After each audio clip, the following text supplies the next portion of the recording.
My daughter said I'm the reason her dad left, so I left her too.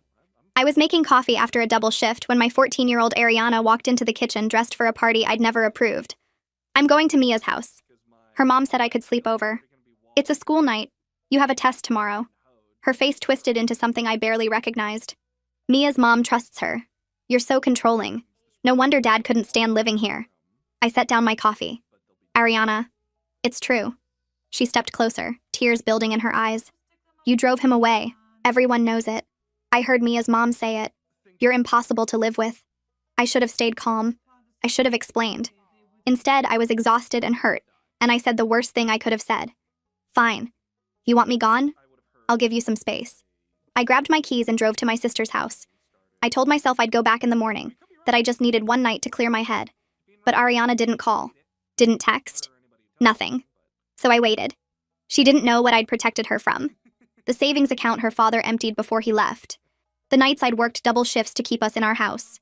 The truth about why he really disappeared, which had nothing to do with me being impossible, and everything to do with him finding someone younger in another state. I'd let her believe a softer story. That her dad just needed space. That sometimes people grow apart. I thought I was protecting her. Maybe I was just protecting myself from having that conversation. By day 3, her Instagram told the whole story. Photos at parties, comments about how free she felt. A boy I didn't recognize with his arm around her shoulder. By day 5, the text started. Where's the permission slip for the field trip? Do we have laundry detergent? The school called about my test. Can you call them back? I responded to each one the same way. You can handle it. Day 7 broke her. She called me crying at 11 p.m. The party she'd gone to had gotten out of control. Some older kids showed up. Things got scary. She'd locked herself in a bathroom. Mom, please come get me. I'm sorry. Please. Every instinct told me to run to my car. But I made myself ask the question. Did you try calling your dad? Silence. Then quietly. I found his number online. He has a new family now, a little boy. He posted photos from Disneyland last week. She'd never told me she'd looked him up. Did you call him?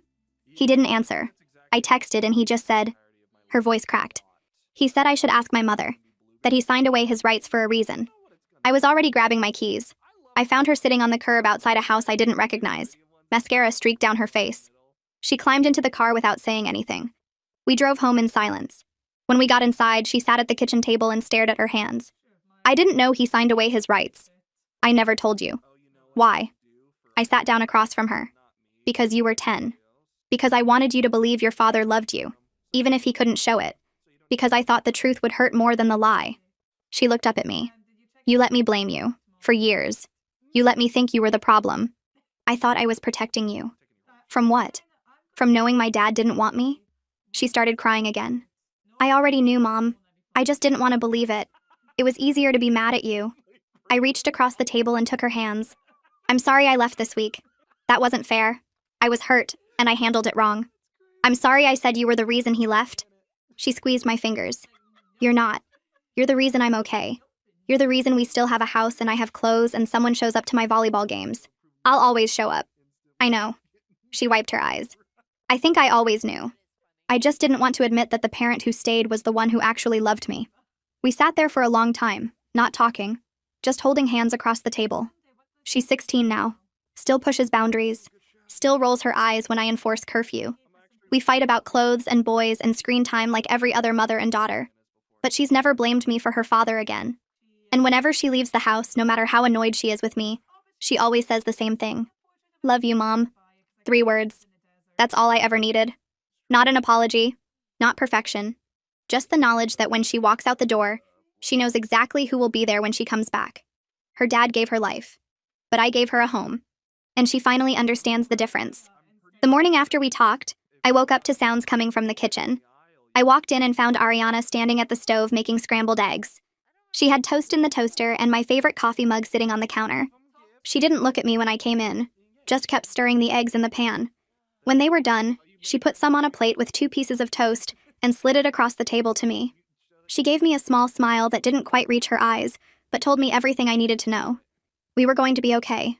Over the next few days, things started to feel different between us. She asked me questions she'd never asked before. Real questions about things I'd been hiding from her for years. One night, she sat down at the kitchen table while I was paying bills and asked about the savings account her father emptied. I stopped writing and looked at her. She deserved the truth. I told her about the $15,000 he took before he left. How I'd been saving it for her college fund and our emergency money. How he cleaned it out 3 days before he disappeared, and I had to start over from nothing. I told her about the extra shifts I picked up, the overtime I volunteered for, the times I skipped meals so she could have new volleyball shoes.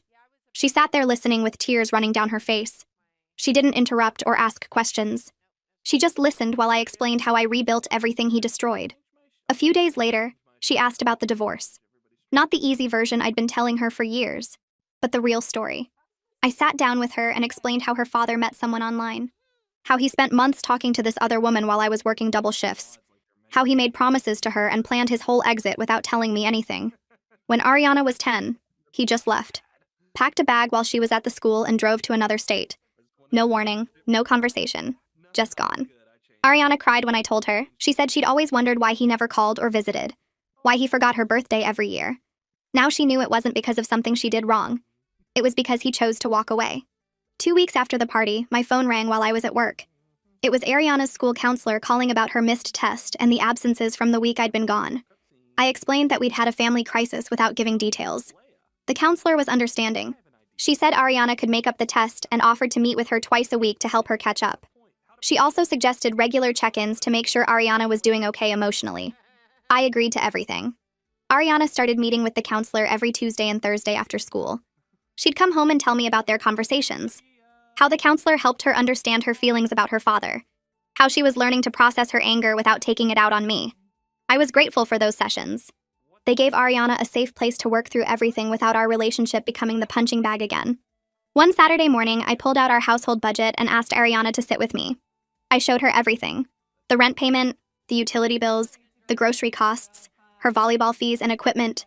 She stared at the numbers with her mouth open. She had no idea how much everything cost. No idea why I worked so many double shifts just to keep us in our house with food in the fridge. When I finished explaining, she looked at me with tears in her eyes and said she wanted to get a part-time job to help. I told her no. School and volleyball were her job right now. Her grades and her future were what mattered. But the fact that she offered showed me how much she'd grown up in just a few weeks. The boy from the party started texting Ariana constantly. She showed me the messages one night, her face tight with worry. He kept asking her to hang out, kept saying he wanted to see her again. She told me he'd made her uncomfortable that night, that something about him felt wrong. I watched her block his number right there in front of me. I was proud of her for trusting her instincts, for not ignoring that feeling in her gut just because some boy was giving her attention. I ran into Mia's mother at the grocery store the next week. She cornered me in the produce section with this fake concerned look on her face. She asked how Ariana was doing after her wild phase, said she'd heard about the parties and the missed school. I looked at her for a long moment. Then I told her politely but firmly that my daughter and our family were none of her business. I walked away feeling stronger than I had in months. That night, Ariana asked if she could stop being friends with Mia. She said Mia's influence had been mostly negative, that Mia encouraged her to sneak out and lie to me, that she wanted friends who made better choices. I told her that was her decision to make, that I'd support whatever felt right for her friendships. She seemed relieved, like she'd been waiting for permission to let go of something that wasn't good for her anymore. Ariana's next volleyball game happened on a Tuesday evening in the school gym. I got there early and found a seat in the bleachers near the back. The team warmed up on the court and I spotted Ariana right away in her number 7 jersey. She moved differently than she had at previous games. Her movements looked sharper, more focused. She wasn't looking around at the crowd or checking her phone between drills. She was just playing. The game started and I watched her serve, set, and dive for balls with this energy I hadn't seen in months. She smiled at her teammates. She called out plays. She looked like she was actually enjoying herself instead of going through the motions. Her team won the first set, then the second. After the game ended, the coach walked over to me while the girls were packing up their equipment. She introduced herself as Coach Hendricks and asked if she could talk to me for a minute. I said yes, wondering if something was wrong. She told me that whatever had changed at home was clearly helping Ariana's performance. She said Ariana had been distracted and unfocused for weeks, but in the last few games she'd been a completely different player. More engaged, more confident, a better teammate. I thanked her and told her we'd been working through some family stuff. She nodded and said it showed in the best way possible. Watching Ariana walk off the court with her teammates, laughing about something one of them said, made something loosen in my chest. The following week, Ariana brought a girl home from volleyball practice. She walked through the front door and called out that she had a friend with her. I came out of my bedroom where I'd been folding laundry and met them in the living room. The girl was tall with dark hair pulled back in a ponytail. She smiled at me and stuck out her hand. She introduced herself as Larissa Pritchard and thanked me for letting her come over. I liked her immediately. She made eye contact. She had good posture. She seemed comfortable but respectful. The girls went to Ariana's room to work on homework together, and I heard them talking about their math assignment instead of gossiping about other kids. An hour later, a car pulled up outside and Larissa's mother came to the door to pick her up. She introduced herself as Theo Pritchard, and we talked for a few minutes in the doorway. She seemed warm and grounded. She mentioned that Larissa had been talking about Ariana all week and was glad the girls had become friends. We exchanged phone numbers before she left. After they drove away, Ariana came into the kitchen where I was starting dinner. She asked what I thought of Larissa. I told her I thought she seemed like a really good person. Ariana smiled and said Larissa was different from her other friends, that she actually cared about school and had goals, that she made Ariana want to be better. I told Ariana I was proud of her for choosing healthier friendships. She hugged me quickly before going back to her room. 3 months passed. The school counselor called me at work on a Thursday afternoon. I stepped outside to take the call, worried something was wrong. Instead, she told me she was calling to congratulate both of us. Ariana's grades had improved significantly across all her subjects. She'd gone from mostly C's and D's to A's and B's. Her teachers reported that she was participating more in class and turning in all her assignments on time. The counselor said this kind of turnaround was unusual, and she wanted to acknowledge the hard work both Ariana and I had put in. Then she told me something else. Ariana had made the varsity volleyball team as a freshman. That almost never happened at their school. The coach had been so impressed with Ariana's improvement and dedication that she'd moved her up from junior varsity. I thanked the counselor and hung up. I sat in my car for a few minutes before going back inside to finish my shift. When I got home that night, Ariana was in the kitchen making herself a snack. I told her the counselor had called. She froze with the peanut butter jar in her hand. I watched her face go through about 5 different emotions before I smiled and told her I was so incredibly proud of her. She set down the jar and hugged me hard. She said she'd been scared to tell me about varsity because she didn't want to disappoint me if she couldn't keep up. I told her she could keep up, that I believed in her completely. The next weekend, I did something I hadn't done in over a year. I took 2 days off from work. No double shifts, no extra hours, just a regular weekend at home with my daughter. On Saturday morning, we slept in until 9 o'clock. Then we got dressed and went to the mall. We tried on clothes in stores we usually just walked past because everything was too expensive. We didn't buy much, just a few things on clearance, but it felt good to browse without watching the clock. We had lunch at the food court, and Ariana told me about her classes and her friends and the boy in her English class who kept trying to talk to her. After lunch, we went to Target and bought snacks and a new lamp for Ariana's room because her old one had stopped working. We got home around 4 and changed into comfortable clothes. Ariana picked out 3 movies from our streaming queue and we made popcorn. We spent the evening on the couch watching movies and making fun of the bad dialogue. We didn't talk about anything heavy. We didn't process our feelings or have deep conversations. We just existed together in our living room, being normal, being peaceful. Around midnight, Ariana fell asleep with her head on my shoulder. I sat there for a while longer, not wanting to move and wake her up. This was what I'd been working toward. Not grand gestures or dramatic reconciliations.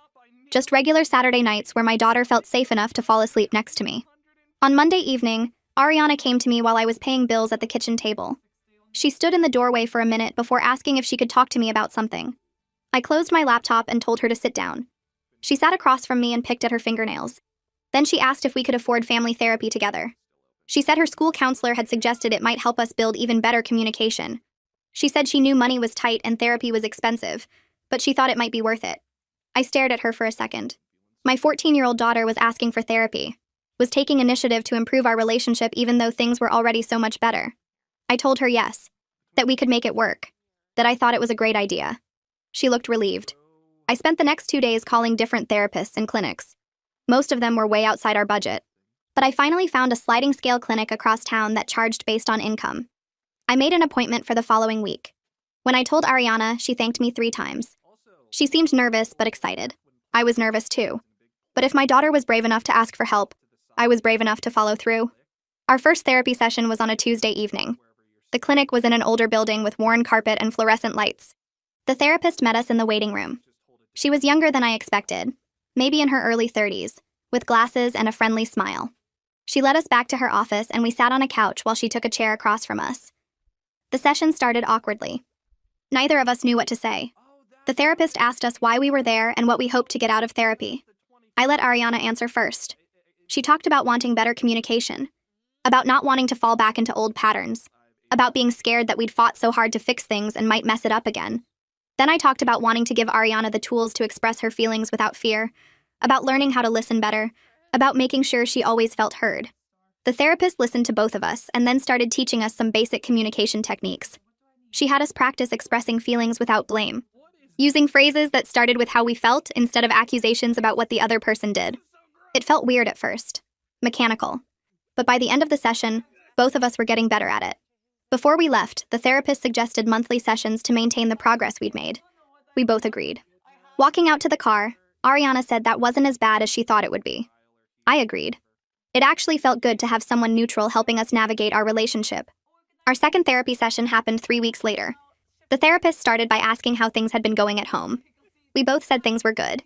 Then she asked if there was anything specific we wanted to work on, and I took a deep breath and admitted something I'd never said out loud before. I told her that working constant double shifts had been partly about avoiding difficult conversations at home, that it was easier to be at work than to face the tension between Ariana and me, that I'd used exhaustion as an excuse not to deal with our problems. Ariana looked at me with surprise. Then she admitted something too. She said she'd pushed me away because it felt safer than risking more abandonment, that if she kept me at a distance, it would hurt less when I eventually left like her father did. She said she'd been testing me, seeing how far she could push before I'd give up on her. Hearing her say that broke something open in my chest. I reached over and took her hand. I told her I wasn't going anywhere, that she could test me for the rest of her life and I'd still be there. The therapist helped us talk through these admissions. She pointed out that we'd both been protecting ourselves in ways that actually made things worse. That real safety came from vulnerability, not distance. By the end of the session, we were both crying a little. But it felt like good crying, like releasing something we'd been carrying too long. Ariana's volleyball team made it to regional championships in late spring. The tournament was spread across 3 weekends with games every Saturday and Sunday. I arranged my work schedule to attend every single game. I switched shifts with coworkers. I called in favors. I made it work. Watching Ariana play in those championship games reminded me why I'd fought so hard to keep our family together. She was thriving. She moved across the court with confidence and joy. She high-fived her teammates. She called out encouragement. She played like someone who knew exactly who she was and what she was capable of. Her team won their first 2 games easily. The third game was closer, but they pulled it out in the final set. The fourth game went to 5 sets and came down to the last few points. I sat in the bleachers with my hands clenched, barely breathing. When Ariana's teammate scored the winning point, the whole team rushed the court screaming and hugging each other. I stood up and clapped until my hands hurt. After the game, Ariana found me in the crowd. Her face was flushed and sweaty, and she was smiling so wide. She told me they were going to the championship finals, that they actually had a chance to win the whole thing. I hugged her and told her I was so proud, that I'd be at every game no matter what. The championship game was the following Saturday. The gym was packed with people from both schools. I got there an hour early to make sure I got a good seat. I ended up in the 3rd row right behind Ariana's team bench. The game started and both teams played hard. The score stayed close through the first 2 sets, each team winning one. The 3rd set was tied at 23 when Ariana went back to serve.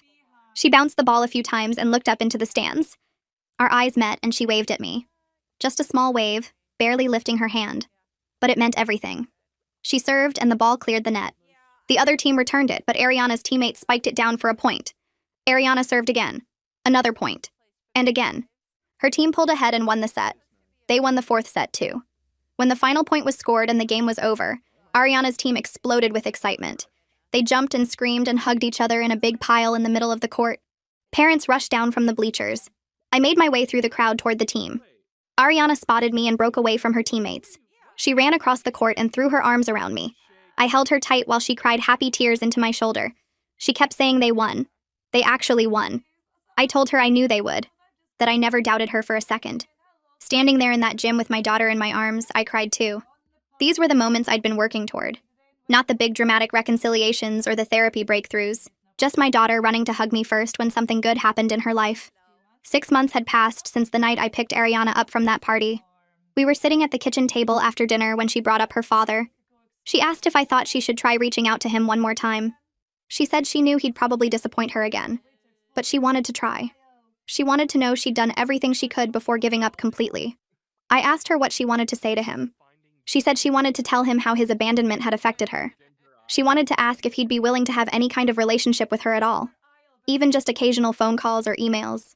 I told her I supported whatever decision she made, that she had every right to reach out if that's what she needed. but I warned her to protect her heart, to prepare herself for the possibility that he wouldn't respond or that his response would be hurtful. She nodded and said she understood. She asked if I'd help her write the email. I said yes. We spent the next hour at the kitchen table working on it together. She wrote about her feelings and her life and her accomplishments. She asked honest questions about why he'd left and whether he ever thought about her. The email was careful and measured. It didn't blame or accuse. It just asked for the truth and the possibility of connection. When it was finished, she showed it to me one more time. I told her it was perfect. She took a deep breath and hit send. 2 weeks crawled by without any response from her father.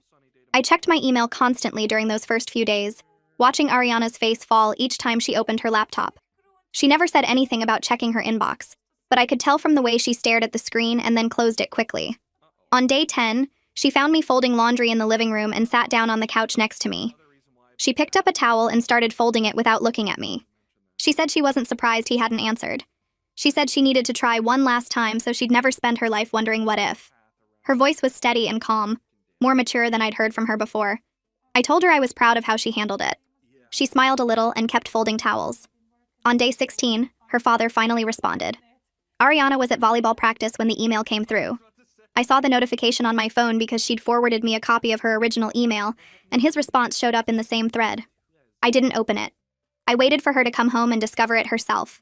She walked in the door at 6:30, dropped her gym bag in the hallway, and headed straight for her laptop on the kitchen table. I was making dinner and I heard her breath catch. She read it once, then twice, then looked up at me with tears already streaming down her face. She turned the laptop toward me. The email was 4 sentences long. He said he'd moved on with his wife and built a new family. He said looking backward wasn't healthy for anyone involved. He said he wished her well, but thought it was best if they didn't have contact. He signed it with just his first name. Ariana cried in my arms for 20 minutes. Her whole body shook and I just held her, rubbing circles on her back the way I did when she was little. When she finally pulled away, she wiped her eyes and said at least now she had closure. She said she was glad to know for sure instead of always wondering. She opened her laptop again, deleted his contact information from her email and her phone, and closed the computer. She seemed lighter somehow, like she'd been carrying something heavy and finally set it down. We ate dinner together that night and talked about her volleyball practice instead of her father. She laughed at something her teammate had said during drills. The conversation felt normal and easy in a way it hadn't in years. Over the next few weeks, I started noticing small changes in how Ariana talked to me. She called me mom more often instead of just starting sentences without any greeting. When Larissa came over to study one afternoon, Ariana introduced me as her mom with this tone of genuine pride instead of the teenage embarrassment I'd gotten used to. She told Larissa that I worked really hard to take care of both of us. Larissa smiled at me and said her own mom had mentioned how impressive it was that I managed everything on my own. These tiny shifts meant everything to me. Requested Reds is on Spotify now. Check out link in the description or comments. They showed me that Ariana finally understood what I'd been trying to tell her for years. My birthday fell on a Tuesday in late October. I wasn't expecting anything special because I had to work and Ariana had school. I came home that evening to find her sitting at the kitchen table with a wrapped box in front of her. She had this nervous excitement on her face like she couldn't wait for me to open it. I set down my purse and sat across from her. She pushed the box toward me and told me to open it. Inside was a framed photo of us at her volleyball championship game. We were both smiling huge smiles and her arm was around my shoulders. The frame had an inscription at the bottom that read, "To the parent who stayed, I love you, Mom." I started crying before I even finished reading it. Ariana told me she'd used money from babysitting to buy it. She said she wanted me to have something that showed how much she appreciated everything I did. I hugged her so tight and thanked her about 10 times. She laughed and said I was welcome and happy birthday. I hung the photo in our kitchen the next morning, right on the wall where we could both see it from the table. Every single time I walked past it or sat down for a meal, I looked at that picture and felt this wave of gratitude. It reminded me that being present mattered more than being perfect. It reminded me that all those double shifts and sacrifices had been worth it. It reminded me that Ariana finally saw me clearly, not through the lens of her father's abandonment or Mia's mother's gossip, but as the person who chose her every single day. A few weeks later, Ariana started asking me questions about my life that had nothing to do with being her mother. We were driving home from her volleyball practice one evening when she asked what I wanted to be when I was her age. I told her I'd wanted to be a teacher. She asked why I didn't become one. I explained that I got pregnant with her right after high school and had to start working immediately to support us. She was quiet for a minute, then asked if I ever regretted not going to college. I told her honestly that I wished I'd had the chance, but I didn't regret her. She nodded and said, maybe I could still go someday. The conversation felt different from our usual talks. She was seeing me as a whole person with dreams and interests beyond just taking care of her. These conversations continued over the following months. I shared stories about my own teenage years and the mistakes I made. I told her about the time I snuck out to a party and got caught and how scared I was when my mother grounded me for a month. I told her about the boy I dated who treated me badly and how I wished someone had helped me see the red flags earlier. Ariana listened carefully to every story.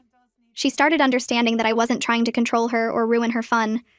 I was trying to protect her from painful lessons I'd learned the hard way.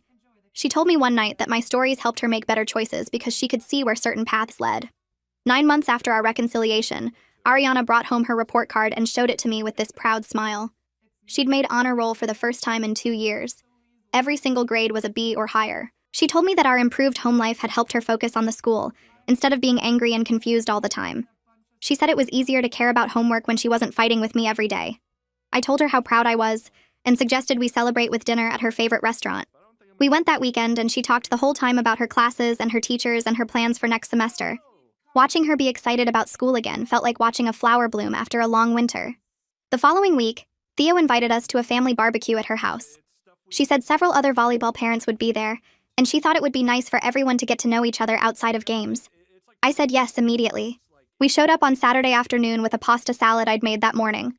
Theo's backyard was full of people and music and kids running around. She introduced me to other parents and we stood around talking while our daughters played volleyball in the grass. Having a social network of supportive adults felt new and wonderful after years of isolation. These were people who understood the challenges of raising teenagers and balancing work and parenting. They invited me to join a group text where they shared carpooling schedules and game updates. For the first time in forever, I felt like I had a community. I noticed something had changed in me around this time. Ariana pointed it out one morning when I was getting ready for work. She said I looked different, lighter somehow, even though I was still putting in long hours at my job. I laughed and told her I felt the same as always, but she shook her head and insisted something was different about my face, the way I moved through the house. She was right, though I hadn't realized it until she said it out loud. The weight I'd been carrying for years, the constant worry and hurt from our fighting, had lifted. Working double shifts was hard on my body, but that emotional burden had been so much heavier. Without it pressing down on me every single day, I could breathe easier. I smiled more. I stood straighter. The physical exhaustion from work was nothing compared to the exhaustion of wondering if my daughter hated me. Our therapy sessions continued through the summer. One afternoon in late August, our counselor sat back in her chair and looked at both of us with this satisfied expression. She said we'd come incredibly far in the past year, and she was proud of the work we'd both done. Then she suggested we might be ready to reduce our sessions to just quarterly check-ins, maybe every 3 months instead of every week. I felt a flash of panic at first, worried we'd lose the progress we'd made without that weekly support.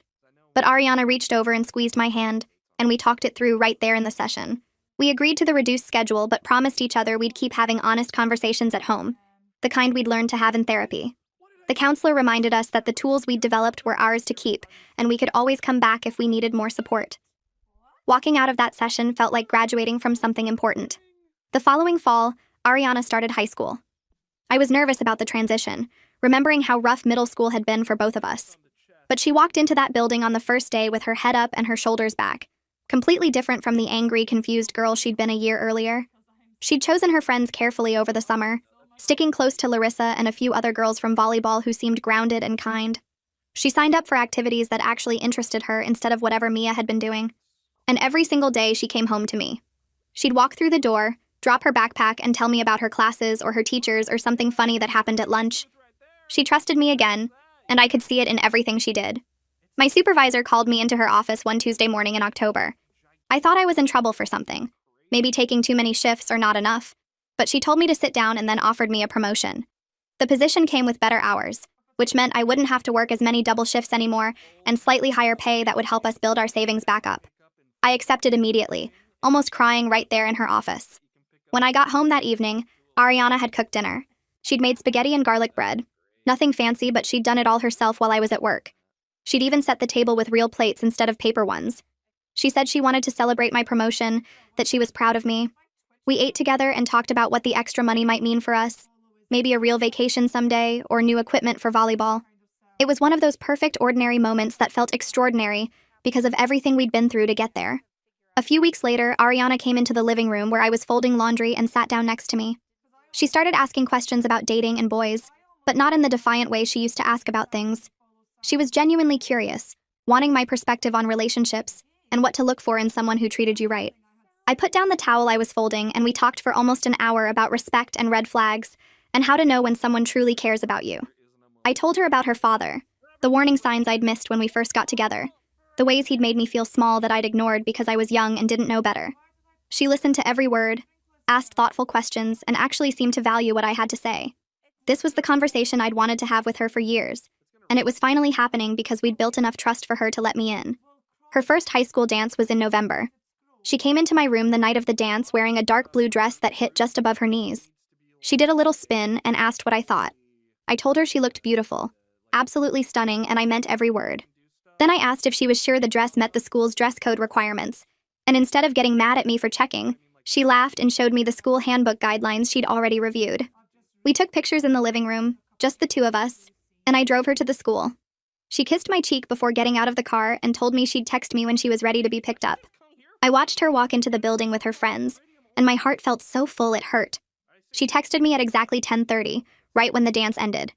I pulled up to the school and she climbed into the car, talking before she even closed the door. She spent the entire drive home telling me about the music and the decorations and the photo booth where she and her friends took silly pictures. Then she mentioned a boy named Justin who'd asked her to dance, and her whole face lit up when she described how nervous he'd been. She said they'd danced to 3 songs and he'd asked for her number at the end of the night. The easy way she shared this with me, trusting me with something that mattered to her, felt like the most precious gift she could have given me. We got home and she kept talking while we made hot chocolate, and I just listened and smiled, so grateful for this moment of connection. The next weekend, Ariana asked if she could sleep over at Larissa's house. It was the first time she'd asked about a sleepover since the crisis that had brought us back together. I felt my stomach tighten for just a second, old fears trying to surface. But then I looked at my daughter, really looked at her, and I saw someone completely different from the girl who'd gone to that party a year ago. I knew Larissa well by now, had spent time with her and Theo at volleyball events and team dinners. I trusted both girls, and more importantly, I trusted Ariana's judgment. I said yes without hesitation. She hugged me and ran off to pack her overnight bag, and I realized I wasn't scared anymore. While Ariana was at Larissa's that night, I sat in our quiet house and waited for the anxiety to hit. I kept expecting to feel worried or restless, to check my phone every 5 minutes or imagine worst-case scenarios. But none of that happened. I made myself dinner, watched a movie, went to bed at a reasonable hour. I trusted my daughter completely, trusted that she knew how to make good choices and that she'd call me if she needed anything. The peace I felt was so different from the fear that used to consume me whenever she left the house. We'd built something real together, a foundation strong enough that I didn't have to worry anymore. A year after our kitchen table reconciliation, Ariana came home from the school with this excited look on her face. She told me she'd written an essay for her English class about the parent who shaped her most. A few days later, her teacher called me at work. The teacher said she'd been teaching for 20 years, and Ariana's essay was the most moving piece she'd ever read. She asked if she could read it aloud to her other classes as an example of powerful personal writing. I gave permission, my voice shaking, and when I got home that evening, Ariana showed me the essay. I sat at our kitchen table and read about our 7-day separation, about the scary party, and the moment she realized her father had truly abandoned her, about learning that love means showing up every single day instead of making grand gestures. I cried reading every word, and when I finished, I pulled my daughter into my arms and held her tight. We talked about getting the essay printed at the copy shop downtown and picking out a frame that matched the one around her championship photo. The next afternoon, Ariana drove us to the store, and we spent 20 minutes looking at different frames until we found one with the same dark wood finish. Back home, she helped me measure the wall space and mark where the nail should go. I held the frame against the wall while she checked if it was level, and when we finally hung it up, we both stepped back to look at our work. The championship photo showed Ariana mid-jump at the net, her team celebrating behind her, and the essay sat right beside it telling a different kind of victory story. Our kitchen wall now held 2 frames that captured who we'd become together, not just as mother and daughter, but as 2 people who'd learned how to be honest with each other.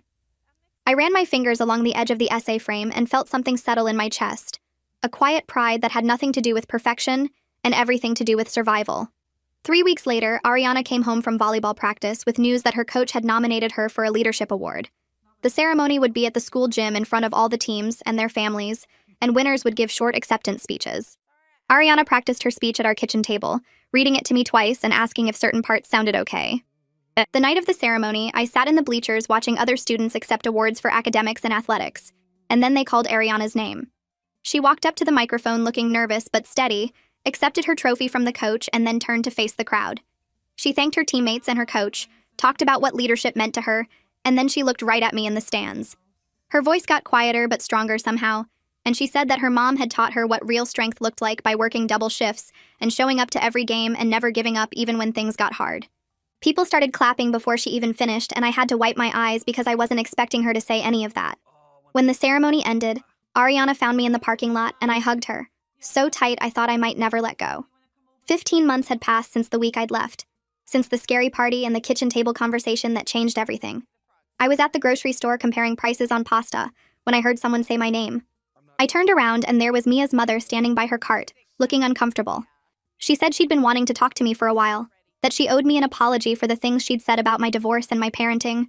She admitted she'd spread gossip without knowing the real story, and she was sorry for any pain she'd caused. I stood there holding my box of pasta and looking at this woman who'd made my life harder during an already impossible time. Part of me wanted to tell her exactly how much damage her words had done, how Ariana had thrown those rumors in my face during our worst fight. But I was tired of anger and blame, tired of carrying around resentment that only hurt me. I told her I accepted her apology, and I hoped she'd learned something about minding her own business. Then I pushed my cart past her and finished my shopping, and I felt lighter somehow, knowing I didn't have to hold on to that bitterness anymore. Our personal life wasn't her concern then, and it wasn't her concern now, and I'd made my peace with that boundary. A few days later, Ariana told me she'd run into Mia at the school near the lockers. They'd talked for a few minutes, just normal conversation about classes and teachers, nothing deep or emotional. Ariana said it wasn't weird exactly, just different from how their friendship used to be. That evening while we were doing dishes together, Ariana brought it up again and said she was grateful she'd chosen different friends after everything that happened. She'd learned that real friends don't encourage you to sneak out to parties or lie to your parents or make dangerous choices. Real friends care about your safety and your future, not just having fun in the moment. I handed her a plate to dry and told her I was proud of how she'd learned that lesson, even though it came from a scary experience. She nodded and said she wouldn't trade Larissa and her other volleyball friends for anything, that they'd shown her what real friendship looked like. As Ariana's 16th birthday approached, we sat down together to talk about new freedoms and responsibilities. She wanted a later curfew now that she was getting older, and I understood that was reasonable. We agreed on 11 o'clock on weekends instead of 10, but only if she maintained her grades at B or above. She also wanted to start driving once she got her license, which meant we needed to talk about car insurance costs. I showed her the numbers and explained I couldn't afford the full increase on my salary alone. Ariana said she'd get a part-time job on weekends to help pay for it, maybe at the coffee shop near school or babysitting for neighbors. I told her I'd match whatever she contributed, and we shook hands on the deal like we were business partners. Setting these boundaries together instead of me just laying down rules felt like progress, like we were building something based on mutual respect instead of control and rebellion. The following Saturday morning, Ariana and I drove to an empty parking lot behind the closed shopping center. She had her permit now and needed practice before her driving test. I handed her the keys and she adjusted the seat and mirrors exactly like the instructor had taught her. She started the car carefully, checked all around for obstacles even though the lot was completely empty, and then slowly pressed the gas pedal. We spent an hour driving circles around the parking lot, practicing turns and parking between the faded lines. Ariana was nervous but focused, asking questions about blind spots and following distance. She never got frustrated when I corrected her, just listened and tried again. By the end of the session, she was parking smoothly and making clean turns, and I realized I actually trusted her behind the wheel. We made it a Sunday morning tradition after that, meeting in the same parking lot to practice until she felt ready for her test. 2 years had passed since our kitchen table reconciliation, since the night I'd picked her up from that party, and we'd finally told each other the truth. Ariana suggested we return to that same spot and make it a tradition to check in honestly with each other every year on this date. We sat down after dinner with cups of tea, the framed essay hanging on the wall behind us like a reminder of how far we'd come. The kitchen looked the same, but everything felt different, calmer somehow. Ariana said she wanted us to always have this space to talk about hard things, to make sure we never fell back into the pattern of avoiding difficult conversations. I agreed and told her I thought it was a smart idea, that having a scheduled time to be vulnerable with each other would keep us connected even when life got busy. During our check-in, Ariana told me something I hadn't expected. She said she was grateful I'd left that week, even though it had been scary and painful at the time. It forced both of us to face hard truths we'd been avoiding, made her realize how much she needed me, and made me realize I couldn't protect her by hiding from difficult conversations. She said the week apart had been necessary somehow, like breaking a bone that had healed wrong, so it could heal right the second time. I took a sip of my tea and thought about that, about how sometimes you have to fall apart before you can build something stronger. I told her I was grateful she'd called me from that party, that hearing the fear in her voice had reminded me what really mattered. Not being right or protecting my pride or avoiding pain, just being there for my daughter when she needed me most. We sat quietly for a minute, both of us thinking about how close we'd come to losing each other completely. Then Ariana asked me a question that made my breath catch. She wanted to know if I ever regretted having her so young, if I resented all the sacrifices I'd made. I looked at my daughter across the table, this smart and strong 16-year-old who'd grown into someone I genuinely liked spending time with. I told her the truth, that motherhood was the hardest thing I'd ever done, and there were plenty of nights I'd cried from exhaustion and worry, but she'd never been a burden, not once in 16 years. She'd always been my reason to keep going, my reason to work those double shifts and fight to keep our house and show up to every volleyball game. Having her young meant I'd missed out on some things, sure, but I'd gained something more valuable than any experience I'd given up. I'd gained her, and I wouldn't trade that for anything in the world. Ariana brought up her father one afternoon while we folded laundry together in the living room. She said his name without the usual tension in her voice, just matter of fact, like she was talking about someone she used to know a long time ago. She told me she'd been thinking about him differently lately, understanding that his choice to leave wasn't about her being unlovable or me being impossible. It was about his own limits, his inability to handle responsibility or stay when things got hard. She said she'd made peace with it because she finally saw that his absence said everything about him and nothing about her worth. I stopped folding the towel in my hands and looked at her, this almost grown daughter who'd figured out something that took me years to understand. She smiled a little and said she was grateful for the therapy sessions, for learning how to talk about hard things without letting them control her life. Then she mentioned something that caught me completely off guard. She wanted to study psychology in college. She said watching how our family therapy had transformed our relationship showed her how powerful honest communication could be, how much healing was possible when people learned to really talk to each other. She wanted to help other families find that same kind of breakthrough, especially kids dealing with absent parents or complicated family situations.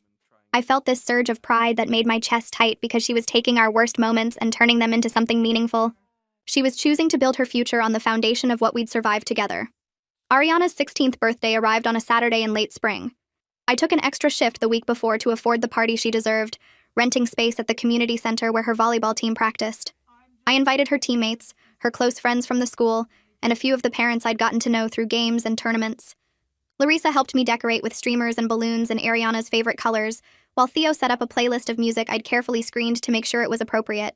Ariana walked in wearing a dress she'd picked out herself, something between little girl and young woman, and her face lit up when she saw all the people who'd shown up for her. I stood back and watched her move through the room, hugging her friends, laughing at jokes, posing for photos with her teammates. This was what I'd worked for all those double shifts and sleepless nights. Not the party itself, but the joy on her face, the confidence in how she carried herself, the knowledge that she was surrounded by people who genuinely cared about her. She caught my eye from across the room and mouthed, "Thank you," and I had to blink back tears because this moment felt like proof that we'd made it through the worst and come out stronger. Halfway through the party, Larissa tapped a spoon against a cup to get everyone's attention. Ariana stood up looking nervous, and I realized she was about to make a speech. She cleared her throat and thanked everyone for coming. Then she turned to look directly at me. She said she wanted everyone to know that I wasn't just her mother, but her hero, the person who taught her what real love looked like through actions instead of words. She told them I'd worked double shifts to keep a roof over our heads, showed up to every volleyball game no matter how tired I was, and never gave up on her even when she pushed me away. Her voice got thick with emotion when she said I wasn't the reason her father left. I was the reason she was thriving, the reason she had a home and opportunities and people who cared about her. She said everything good in her life came from my refusal to quit on us. The room went quiet, except for a few sniffles from other parents, and I pressed my hand over my mouth to keep from sobbing out loud. Ariana walked over and hugged me tight while everyone clapped, and I whispered in her ear that she made every sacrifice worth it. She whispered back that she knew, that she finally understood everything I'd done for her. The next morning, we tackled the cleanup together. Bags of trash and leftover decorations scattered across the kitchen. We worked without talking much, just comfortable silence broken by occasional laughter when we remembered something funny from the party. Ariana teased me about how I'd danced to one of her favorite songs, and I reminded her that she'd promised never to show anyone the video Larissa took. We moved around each other easily, handing each other trash bags and wiping down surfaces with the kind of teamwork that comes from really knowing someone. I realized this was what partnership felt like, this natural rhythm of working together toward the same goal. Not the dramatic declarations or big gestures, but the quiet morning after, cleaning up together and finding joy in the small moments. Ariana loaded the dishwasher while I swept the floor, and when we finished, she made us both hot chocolate even though it was almost summer. We sat at the kitchen table with our mugs, exhausted but happy, and I thought about how far we'd traveled from that terrible week 2 years ago, when everything fell apart. 3 weeks later, Ariana passed her driver's test on the first try. She came running out of the DMV waving her new license in the air, and I hugged her so tight she laughed and told me to breathe. On the drive home, she asked if she could take us to her volleyball practice that afternoon, and I handed her the keys without hesitation. She adjusted the mirrors carefully, checked her blind spots twice, and pulled out of the parking lot with steady hands. I watched her drive with this mix of pride and terror that probably every parent feels when their kid gets behind the wheel. But she was careful and confident, following the speed limit and using her turn signals and keeping both hands on the wheel like I'd taught her. When we pulled into the gym parking lot, she looked over at me with this huge grin and asked how she did. I told her she drove better than half the adults I knew, and I meant it. Watching her walk into practice carrying her gym bag, so grown up and capable, I felt this shift inside me. She wasn't my little girl anymore. She was becoming someone I genuinely respected and admired. We still thought about normal things like we always had. Her room stayed messy no matter how many times I asked her to clean it. She pushed back on screen time limits and tried to negotiate later curfews. She procrastinated on homework until the last possible minute, and then stressed about deadlines she could have easily met. But something fundamental had changed in how we handled these conflicts. They didn't spiral into days of cold silence or hurtful words we couldn't take back. We argued, made our points, sometimes raised our voices, and then we moved on. The foundation underneath was solid enough that these surface disagreements couldn't shake it. We both knew we loved each other, knew we were on the same team even when we disagreed about the rules. Our fights resolved in hours instead of weeks, because we'd learned how to separate the small stuff from what really mattered. And what really mattered was always the same thing. We had each other's backs no matter what. Every single time Ariana left the house, she paused at the door to say those 3 words. It didn't matter if she was annoyed with me about something I'd said or a rule I'd enforced. It didn't matter if we just finished arguing about her messy room or her phone use. She'd grab her backpack or her gym bag, reach for the doorknob, then turn back and say it. Love you, Mom. Sometimes she said it cheerfully, sometimes grudgingly, sometimes with an eye roll attached. But she always said it. And I always smiled because those words meant more than any apology or explanation ever could. They meant she knew I'd be there when she came back.